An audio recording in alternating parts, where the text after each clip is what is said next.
குண்டூர் மிளகாய் பஜ்ஜி எப்படி செய்கிறது அப்படின்னு சொல்லிட்டு டக்குன்னு பார்க்க போகிறோம். இப்போ நம்ம புளி தண்ணியில் அரைச்ச சீரக பவுடர், அதுக்கப்புறம் அரைச்ச ஓம பவுடர், அப்புறம் கொஞ்சோண்டு சால்ட் உப்பு அதை போட்டு கலந்து எடுத்து வச்சுக்கோங்க. இன்னொரு பக்கம் நம்ம பஜ்ஜி மாவு ரெடி பண்ணிக்கலாம். ஆஸ் யூஷுவல் நம்ம பஜ்ஜி மாவு எப்படி பண்ணுவோமோ அதே மாதிரி கரைச்சி எடுத்து வச்சுக்கோங்க. இப்போ நம்ம மிளகாவை இந்த மாதிரி பிளந்துட்டு அதுக்கு இடையில இருக்க விதையெல்லாம் நீக்கிட்டு அந்த புளியோட ஸ்டஃபிங்கை ஸ்டஃப் பண்ணிக்கோங்க. ரொம்ப அதிகமாக பண்ணாமல் கொஞ்சம் லைட்டாக தடவி மட்டும் விட்டுக்கோங்க. அதுக்கப்புறம் நம்மளுடைய மாவில் துவச்சி ஆஸ் யூஷுவல் பஜ்ஜி எப்படி சுடுவோமோ அதே மாதிரி ரெண்டு பக்கம் நல்லா வேக வச்சு சுட்டு எடுத்து வச்சுக்கோங்க. உள்ளே வைக்கிற ஸ்டஃபிங் வந்து ரெடி பண்ணுறோம். இதுக்கு வெங்காயம், கொஞ்சோண்டு கொத்தமல்லி, அதுக்கப்புறம் லெமன் ஜூஸ் உங்கள் தேவையான அளவு எடுத்துகிட்டு அதையும் நல்லா மிக்ஸ் பண்ணிக்கோங்க. உங்களுக்கு வேணும்னா சில்லி பவுடர் ஆட் பண்ணிக்கலாம்.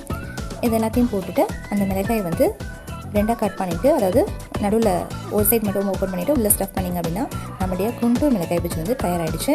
இந்த வீடியோ பிடிச்சிருந்தா லைக் பண்ணிவிட்டு உங்கள் ஃப்ரெண்ட்ஸ்க்கும் ஷேர் பண்ணுங்கள். மறக்காம எங்களுடைய சேனலை சப்ஸ்கிரைப் பண்ணிக்கோங்க. தேங்க்ஸ் ஃபார் வாட்சிங்.